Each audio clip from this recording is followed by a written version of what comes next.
কালো টাকায় পাথর সম্রাটের সাম্রাজ্য, টুলুর বিপুল সম্পত্তির হদিশ পেল এবারে পুলিশ। 220 কোটি টাকা এবং 400 বিঘা জমির খোঁজ পেল পুলিশ।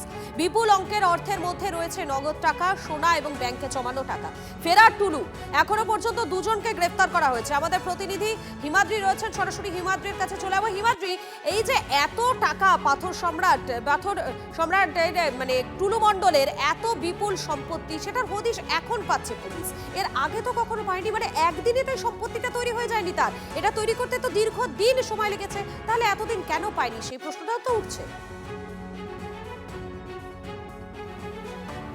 দেখো, এই প্রশ্নের উত্তর খুঁজতে গেলে তোমাকে 10 থেকে 15 বছর ব্যাকে যেতে হবে। কারণ টুলু মণ্ডল তখন সামান্য একজন পাথর খাদানে কর্মচারী ছিলেন। সেখান থেকে হঠাৎ করে আঙুল ফুলে কলা গাছ হলো কী করে, সেই বিষয়টা আগে বুঝতে হবে। কারণ তৃণমূল ক্ষমতায় আসার পর থেকেই কিন্তু এই টুলু মণ্ডলের উত্থান। কারণ তৃণমূলের সরকারের আমলে একাধিক আমলাকে পয়সা দেওয়া হয়েছে, যেটা যেই ডায়েরিতে গতকাল উল্লেখ করা হয়েছে, ডায়েরিতে উদ্ধার হয়েছে যেই ডায়েরি, সেখানেও জানতে পারা গিয়েছে। এবং সরকারের মদতে, তৎকালীন সরকারের মদতে, তৃণমূলের মদতেই কিন্তু এইভাবে একে একে সম্পত্তি করেছে। এবং সেই সমস্ত সম্পত্তি তৎকালীন আধিকারিকরা জানলেও কিন্তু সেইভাবে কোনো কর্ণপাত করা হয়নি। এই যে ওভারলোডেড গাড়ি, দীর্ঘদিন ধরে আমরা একাধিকবার সেই খবর করেছি যে ওভারলোডেড গাড়ি এই 14 নম্বর জাতীয় সড়ক থেকে একের পর এক বেরিয়ে যাচ্ছিল, যেটা এখন ব্রেক করা হয়েছে, তখন ব্রেক করা হয়নি। এই ধরনের একাধিক বিষয় কিন্তু সামনে আসবে। আর তার কারণেই কিন্তু টুলু মণ্ডলের এই যে বিপুল সম্পত্তি, এই যে কোটি কোটি টাকা, কেজি কেজি সোনা উদ্ধার হচ্ছে, কয়েকশো বিঘা জমি, এই সমস্ত কিন্তু তখন টুলু বানাতে পেরেছে। এবং সেগুলিকে কিন্তু কর্ণপাত করেনি বা তাকিয়ে দেখেনি তৎকালীন সরকার এবং তৃণমূলের একাধিক নেতৃত্ব।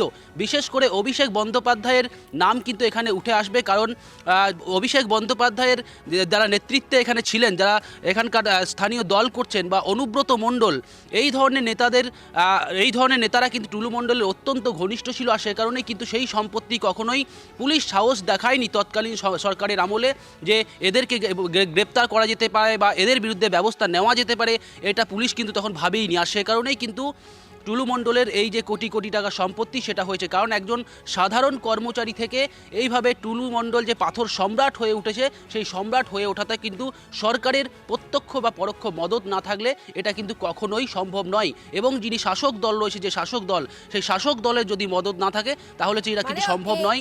আর তৎকালীন গত সরকারের আমলেই এতটা ফুলে ফেপে উঠেছিল এই টুলু মণ্ডলের, তার মানে মাথায় তো তার কারো একটা হাত ছিল, যে কারণে এত বড় একটা সাম্রাজ্য তৈরি করতে পেরেছিল এই টুলু মণ্ডল।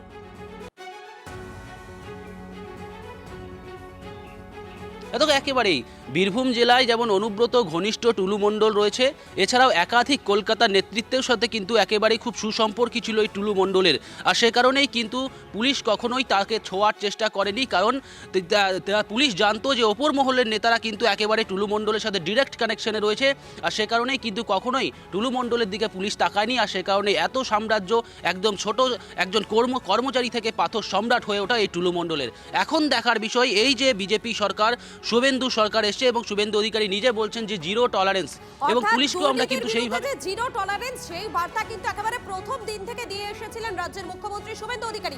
আর সেই মতোই কিন্তু দেখা যাচ্ছে রাজ্যের বিভিন্ন প্রান্তে অভিযান চালাচ্ছে।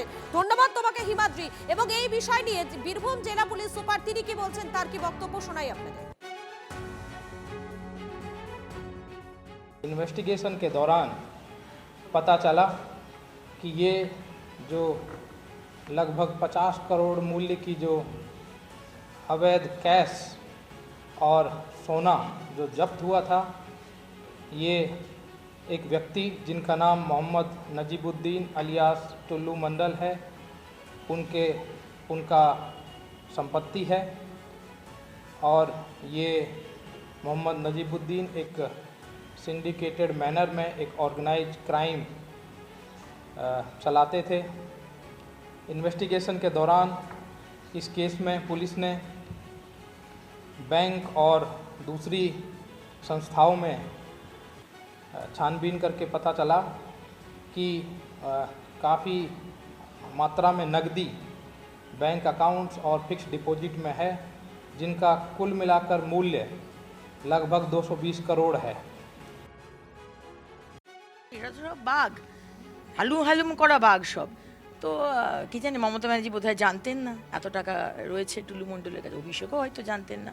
ওখানে আরেক বাংলার বাঘ আছে অনুব্রত বাবু, আরেক বাংলার বাঘ কাজল শেখ, কেউ বোধহয় জানতেন না যে 200-র ওপর 250 কোটি টাকার সুইজারল্যান্ডে ফ্ল্যাট, উজবেকিস্তানে ফ্ল্যাট, দুবাইতে ফ্ল্যাট, এখানে বোধহয় 22টা না 42টা কত একটা ফ্ল্যাটে বললো। জানতো না সরকার, জানতো না আগের সরকার। এত সাদা শাড়ি, এত হাওয়াই চটি, এত সিম্পল জীবন দেখানোর চেষ্টা করেছেন আগের সরকার।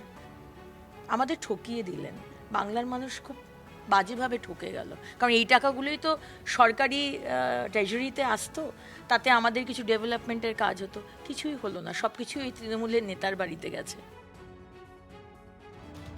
লাল কালো ডায়েরির কথা শুনেছে বাংলা। এবারে বীরভূমে পাথর বালি মাফিয়া নাজিমউদ্দিন ওরফে টুলুর ডায়েরির খোঁজ। সূত্রের খবর, তাতে গিজগিজ করছে একাধিক প্রশাসনিক, পুলিশ কর্তা এবং নেতাদের নাম। কাদের দেওয়া হতো মাসোয়ারা, সব নাকি লেখা থাকতো এই ডায়েরিতে। এরই মধ্যে টুলুর ম্যানেজারকে জালে তুলেছে পুলিশ। এনার নিজের হাতের লেখার একটা ডায়েরি পাওয়া গেছে।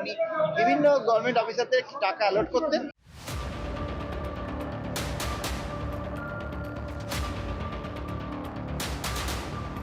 কোটি কোটি টাকা সোনা, নগদ 28.5 কোটি, কোটি কোটি টাকার সম্পত্তি।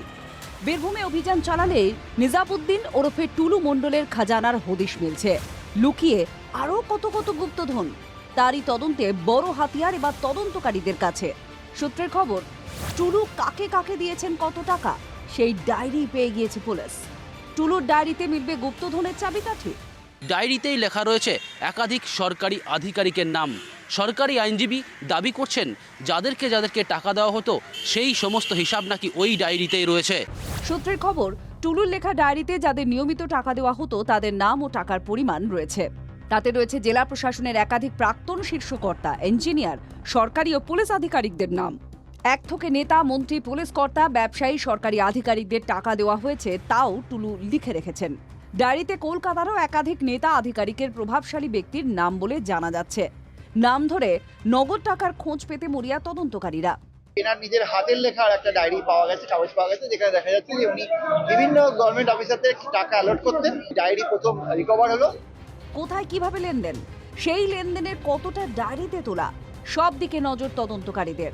তন্ময় প্রামাণিক ও হিমাদ্রি মণ্ডলের রিপোর্ট, TV9 বাংলা।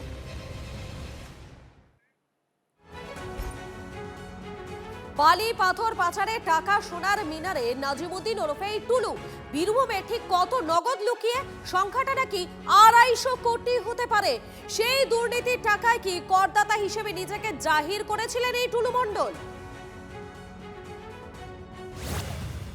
লোকে বলে বীরভূমে বালি পাথরের টাকা ওড়ে, এবার সেই টাকার খোঁজে গোয়েন্দারা।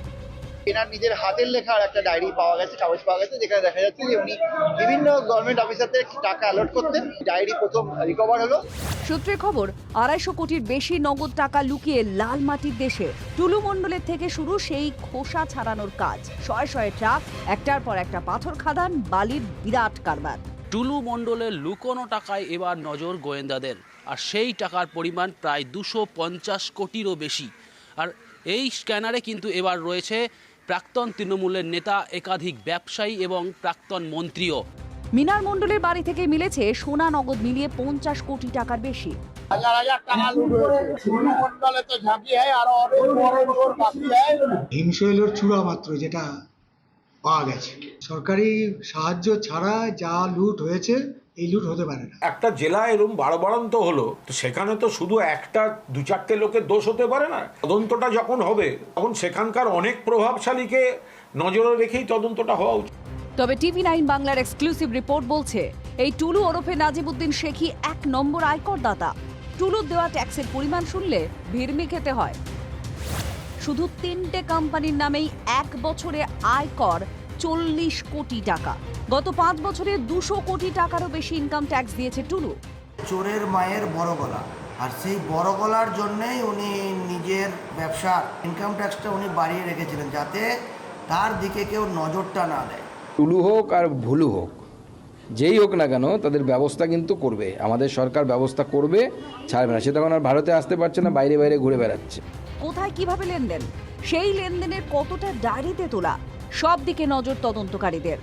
কোথায় কিভাবে লেনদেন সেসব খতিয়ে দেখছে পুলিশ ও ইনকাম ট্যাক্স আধিকারিকরা। তন্ময় প্রামাণিক ও হিমাদ্রি মণ্ডলের রিপোর্ট, TV9 বাংলা।